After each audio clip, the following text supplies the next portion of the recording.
Now, with the help of affirmative action, the number of minorities in those institutions is on the rise. But some people are crying foul, claiming those programs meant to combat racism are racist themselves. A young woman says she was denied the opportunity of a lifetime because she is white. There were people in my class with lower grades who weren't in all the activities I was in who were being accepted into UT, and the only other difference between us was the color of our skin. Abigail Fisher's race, white, was held against her, whereas other students, even though they had lower test scores, lower class rank, the fact that they had race in their favor allowed them to get in instead of Miss Fisher. There are many other cases of people just like Abigail Fisher who were victimized by the use of affirmative action by many universities. By its definition, affirmative action is the active effort to improve the employment or educational opportunities of members of minority groups and women. In theory, this sounded like a great idea that would benefit everybody. However, the people that are benefited result in the victimization of those that aren't in the minority.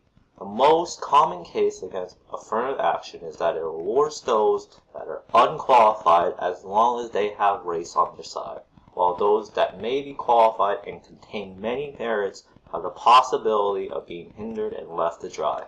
The origins of affirmative action come from the years of discrimination set during the civil rights movement and slavery, and is meant to make up for the country's past actions towards those movements. The intentions are good, but the execution is very poorly done.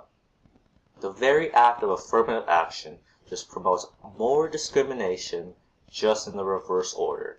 It creates a new form of inequality with different groups becoming the victims. Based on a study in 2005 conducted by Princeton psychologists Thomas J. Espenshade and Chang Chung, there is a clear advantage given to blacks just by the admission rates. Among these prestigious colleges, blacks are given as high as a 98% advantage to the normal standard.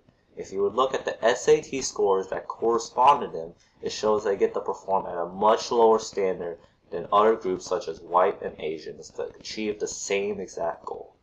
Equality hasn't been achieved. It's being masked by a simple perception of meaning, and states have begun to realize this and have started banning this policy in knowledge that it removes the possibility of having a country of equality.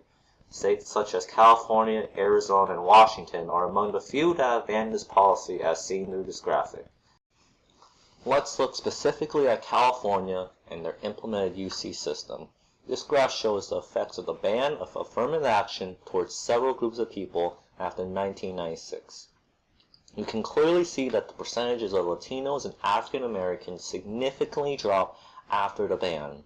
This shows that the many people that were able to fall under affirmative action and be admitted were unqualified and fell below the normal standards set by colleges such as UC Berkeley.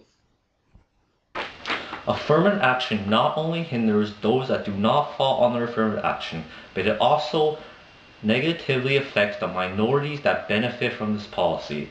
Based on reports from Stanford alumni, it creates many mental issues, such as a racially segregated student body with graduation programs, dormitories, and freshman programs. It is a terrible injustice. Meanwhile, I have to keep emphasizing, the people around them watching conclude these minorities just aren't able to keep up with it.